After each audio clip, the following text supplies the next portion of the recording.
നമസ്കാരം. കേരളത്തിലെ ലക്ഷക്കണക്കിന് സ്ത്രീകൾ ആകാംക്ഷയോടെ കാത്തിരുന്ന ഒരു പ്രധാന വിഷയമാണ് ഇന്നത്തെ വീഡിയോ നമ്മൾ വിശദമായി പരിശോധിക്കുന്നത്. ബഡ്ജറ്റിന് ശേഷം ഏറ്റവും കൂടുതൽ ചർച്ചയായ ക്ഷേമ പദ്ധതികളിൽ ഒന്നാണ് സ്ത്രീ സുരക്ഷാ പെൻഷൻ പദ്ധതി. കഴിഞ്ഞ കുറച്ച് ദിവസങ്ങളായി സോഷ്യൽ മീഡിയയിലും ഈ പദ്ധതിയെക്കുറിച്ച് നിരവധി വാർത്തകളും അഭ്യൂഹങ്ങളും പ്രചരിക്കുന്നുണ്ട്. പദ്ധതി നിർത്തലാക്കി ഇനി പെൻഷൻ ലഭിക്കുകയില്ല, കുടിശ്ശിക ഉടൻ ലഭിക്കും, പുതിയ ഉത്തരവ് പുറത്തിറങ്ങി എന്നിങ്ങനെ നിരവധി തലക്കെട്ടുകൾ നമ്മൾ കണ്ടു. പക്ഷെ യഥാർത്ഥ സ്ഥിതി എന്താണ്? ഗുണഭോക്താക്കൾ അറിയേണ്ട പ്രധാന കാര്യങ്ങൾ എന്തൊക്കെയാണ്? ഇന്ന് നമുക്ക് അതിനെക്കുറിച്ച് വിശദമായിട്ട് പരിശോധിക്കാം. അതുപോലെ തന്നെ ഇനി നമ്മൾക്ക് ഈ സ്ത്രീ സുരക്ഷാ പെൻഷൻ ലഭിക്കുമോ, എപ്പോഴാണ് ഗഡു വിതരണം ചെയ്യുക, അങ്ങനെയുള്ള എല്ലാ കാര്യങ്ങളും നമുക്ക് പരിശോധിക്കാവുന്നതാണ്. അപ്പോൾ വീഡിയോ അവസാനം വരെ സ്കിപ്പ് ചെയ്യാതെ കാണാം. സ്ത്രീ സുരക്ഷാ ക്ഷേമ പെൻഷൻ ലഭിക്കുന്നവർക്ക് വലിയ തിരിച്ചടി ലഭിച്ചു എന്നാണ് അറിയുന്നത്. BPL ഭാഗത്തിൽപ്പെട്ട 35 വയസ്സിനും 60 വയസ്സിനും ഇടയിൽ പ്രായമുള്ള സ്ത്രീകൾക്ക് മാസം 1000 രൂപ വീതം നൽകുന്ന സ്ത്രീ സുരക്ഷാ പെൻഷൻ പദ്ധതി കഴിഞ്ഞ സർക്കാർ അവസാന മാസങ്ങളിൽ നടപ്പിലാക്കിയ പദ്ധതിയാണ്. ഫെബ്രുവരി മാസത്തിലും മാർച്ച് മാസത്തിലും മാത്രമാണ് 1000 രൂപ വീതം വിതരണം ചെയ്തത്. ഏപ്രിൽ മാസത്തിൽ പിണറായി സർക്കാരും മെയ് മാസത്തിൽ സതീശൻ സർക്കാരും സ്ത്രീ സുരക്ഷാ പെൻഷൻ വിതരണം ചെയ്യുകയുണ്ടായില്ല. ഈ വർഷത്തെ പുതുക്കിയ ബജറ്റിൽ ഇതിനായി ഫണ്ട് അനുവദിച്ചതായി കണ്ടില്ല. അതിനാൽ ഈ പദ്ധതിയിൽ അംഗങ്ങളായവർക്ക് ഇനി തുക ലഭിക്കാനുള്ള സാധ്യത കുറവാണ്. കേരള സർക്കാരിന്റെ സാമൂഹ്യ സുരക്ഷാ പെൻഷൻ പദ്ധതികളിൽ സ്ത്രീ സുരക്ഷാ ക്ഷേമ പെൻഷൻ ഒരു പ്രത്യേക സ്ഥാനം വഹിക്കുന്നു. BPL ഭാഗത്തിൽപ്പെട്ട 35 വയസ്സിനും 60 വയസ്സിനും ഇടയിൽ പ്രായമുള്ള സ്ത്രീകൾക്ക് മാസം 1000 രൂപ വീതം സാമ്പത്തിക സഹായം നൽകുന്ന പദ്ധതിയായിരുന്നു ഇത്.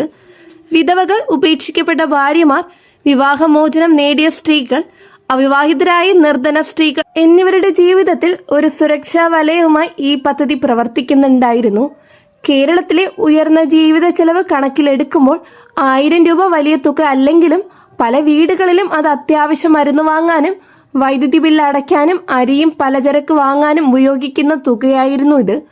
പദ്ധതി പ്രഖ്യാപിക്കപ്പെട്ട കാലം മുതൽ ലക്ഷക്കണക്കിന് സ്ത്രീകൾക്ക് ഈ തുക വഴി ഒരു പരിധിവരെ സാമ്പത്തിക സ്വാതന്ത്ര്യം ലഭിച്ചിട്ടുണ്ട്.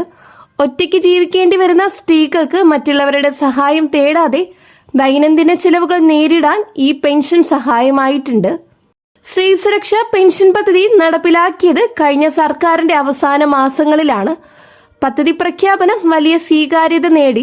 സാമ്പത്തികമായി പിന്നോക്കം നിൽക്കുന്ന സ്ത്രീകളുടെ ജീവിതം മെച്ചപ്പെടുത്തുക എന്ന ലക്ഷ്യത്തോടെയായിരുന്നു പദ്ധതി രൂപകൽപ്പന ചെയ്തത്. ഫെബ്രുവരി മാസത്തിലും മാർച്ച് മാസത്തിലും ഗുണഭോക്താക്കളുടെ ബാങ്ക് അക്കൗണ്ടിൽ 1000 രൂപ വീതം കൃത്യമായി എത്തിയിരുന്നു. ആദ്യ 2 മാസത്തെ വിതരണം സമയബന്ധിതമായി നടന്നത് പല സ്ത്രീകൾക്കും വലിയ ആശ്വാസം നൽകി.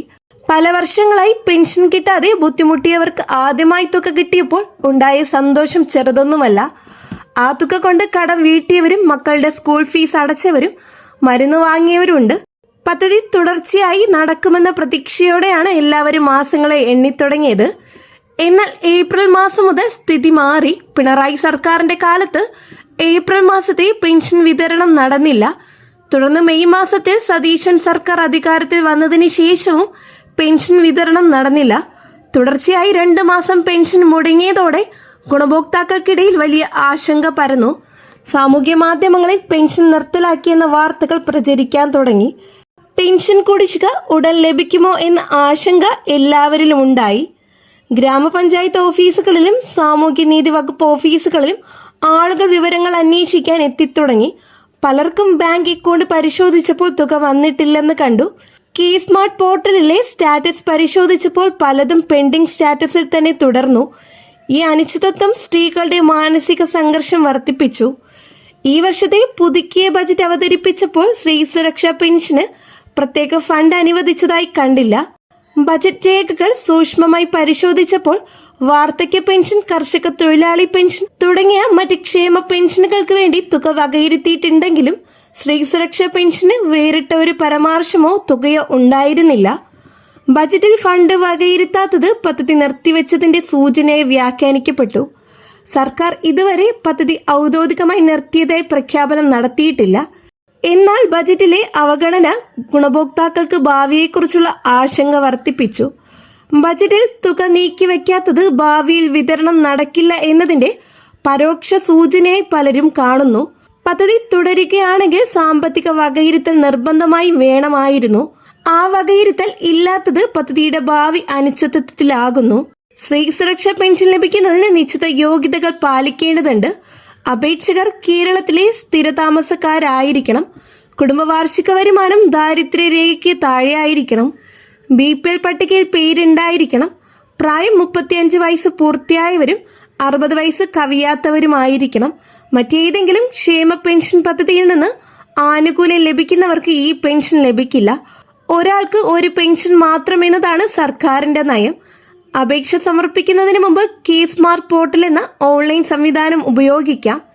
കെ-സ്മാർട്ട് പോർട്ടൽ വഴി വീട്ടിലിരുന്ന് തന്നെ അപേക്ഷിക്കാൻ സാധിക്കും. ഓൺലൈൻ നടപടിക്രമങ്ങൾ അറിയാത്തവർക്ക് കേരളത്തിലെ എല്ലാ ഗ്രാമപഞ്ചായത്തിലും നഗരസഭയിലും പ്രവർത്തിക്കുന്ന അക്ഷയ കേന്ദ്രങ്ങളുടെ സഹായം തേടാം. അക്ഷയ കേന്ദ്രത്തിലെ ജീവനക്കാർ ആവശ്യമായ രേഖകൾ സ്കാൻ ചെയ്ത് അപ്ലോഡ് ചെയ്ത് അപേക്ഷ സമർപ്പിച്ച് നൽകും.